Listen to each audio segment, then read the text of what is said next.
नमस्कार दोस्तों, मैं हूं आपका दोस्त कपिल और हाजिर हूं आज एक फिर नई वीडियो के साथ। और आज का जो टॉपिक है हमारा वो है क्लासिफिकेशंस ऑफ मेन्यू। तो मेन्यू के क्लासिफिकेशंस, कल हमने बात की थी कि मेन्यू के दो पार्ट्स कौन से हैं, टीडीएच मेन्यू और आ ला कार्ट मेन्यू। ये दो मेन्यू की ब्रांचेज हैं।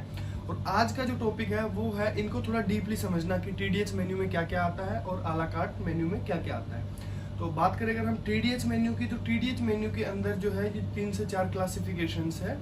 तो जिनमें 4 जो है वो क्लासिफिकेशन में, पहला जो क्लासिफिकेशन है वो है बैंक्वेट मेन्यू। बैंक्वेट मेन्यू क्या होता है कि बैंक्वेट मेन्यू वो होता है जो 15, 20, 25, 30 लोगों को सर्व किए जाने वाला मेन्यू। मोस्टली होटल और रेस्टोरेंट में जो बड़ी गैदरिंग्स होती हैं उनमें ये बैंक्वेट मेन्यू होता है। तो ये एक सेट डेमो होता है हर रेस्टोरेंट और होटल के पास। जब किसी को ये बैंक्वेट मेन्यू लेना होता है बड़ी गैदरिंग्स में, मिनिमम 15 पीपल रिक्वायर्ड होते हैं मोस्टली इसके लिए रेस्टोरेंट्स में। तो उसके लिए रेस्टोरेंट के पास ऑलरेडी एक सेट पैटर्न होता है। उस पैटर्न के बिहाफ पे गेस्ट को दिखा देते हैं कि आपको इनमें से कौन कौन सी डिशेज है वो लेनी है।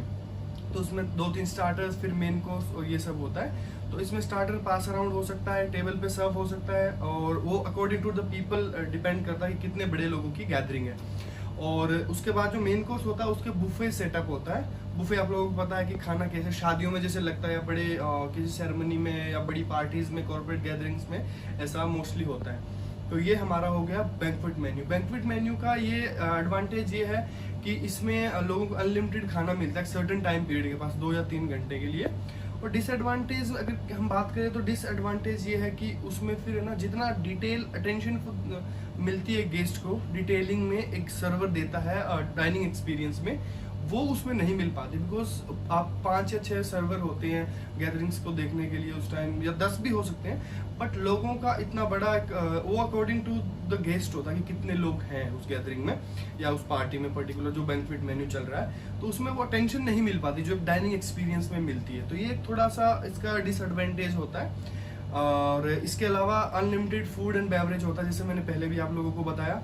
और अगर बात करें एक जो रेस्टोरेंट होता है या होटल होता है उसके लिए एडवांटेज और डिसएडवांटेज, उसके लिए डिसएडवांटेज ये होती है, अगर हम एडवांटेज की बात करें कि उसमें उनका जो फूड या बेवरेज का कॉस्ट है वो प्रॉपर मिल जाता है। बिकॉज क्योंकि वो जितने लोग हैं उनके हिसाब से 50 लोग तो 50 लोगों के हिसाब से खाना बनाते हैं। तो उनको एक प्रॉपर वो मिल जाता है कि वो ट्रैक कर पाते हैं कितनी कॉस्टिंग है और इसकी कितने निकलेगी। और ये 3 या 4 घंटे में एक सेट वो देते हैं, पर पर्सन होता है ये, पर हेड की इतना सेट मेन्यू जो देते हैं। तो उसमें उनकी कॉस्टिंग के हिसाब से वो उसका प्राइस रखते हैं, उस हिसाब से वो उसमें यूज करते हैं खाना भी।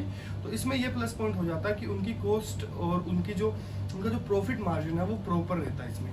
तो ये था हमारा बैंक्वेट मेन्यू, फर्स्ट पार्ट था ये टीडीएस मेन्यू का। दूसरा है बुफे मेन्यू। बुफे मेन्यू मेरे को नहीं लगता बहुत ज्यादा इसमें कुछ बताने की जरूरत है, बिकॉज बुफे होता है वेज या नॉन वेज। किसी रेस्टोरेंट या होटल में हम बुफे चूज करते हैं, वेज लेना या नॉन वेज, उसका बुफे बना हुआ मिलता है। शेफ चॉइस मेन्यू होता है मोस्टली, और उस बुफे में से सेल्फ सर्विस होती है। इसमें भी सेम वही डिसएडवांटेज है कि वो डाइनिंग एक्सपीरियंस उस तरीके से नहीं मिल पाता जो आ ला कार्ट मेन्यू में मिलता है। तो ये हमारा था बुफे मेन्यू, जिसमें बुफे लगा होता है मोस्टली मेन कोर्स का।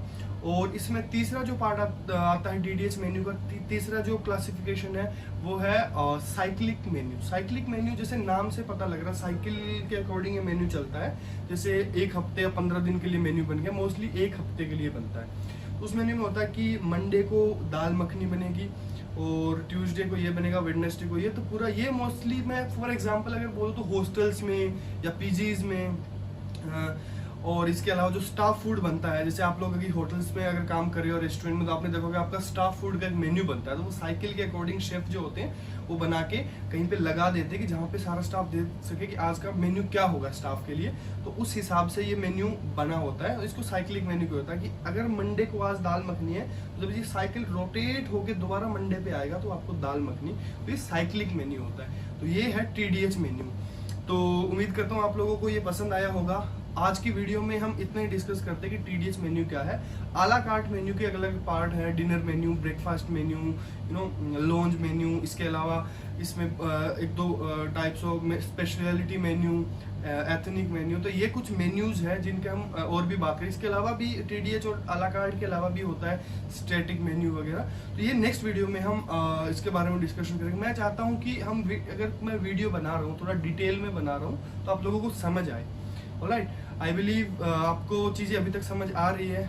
और अगर कोई फीडबैक है मेरे लिए कि मैं आपको किसी पर्टिकुलर टॉपिक पे कुछ समझना है, तो आप कमेंट्स में बता सकते हैं कि आपको ये चीज़ें समझनी है पर्टिकुलर किसी चीज़ के बारे में, वो whether it is beverage, food या हॉस्पिटैलिटी या सर्विस से रिलेटेड, कि हाँ आपको ये प्रॉब्लम आ रही है कि हाँ इस तरीके से कैसे, या मेरे लिए कोई फीडबैक है कि मैं इम्प्रूव कैसे कर सकता हूँ, तो आपके लिए best experience in terms of learning अगर मैं दे सकता हूँ, मैं भी, तो I always open for the feedback.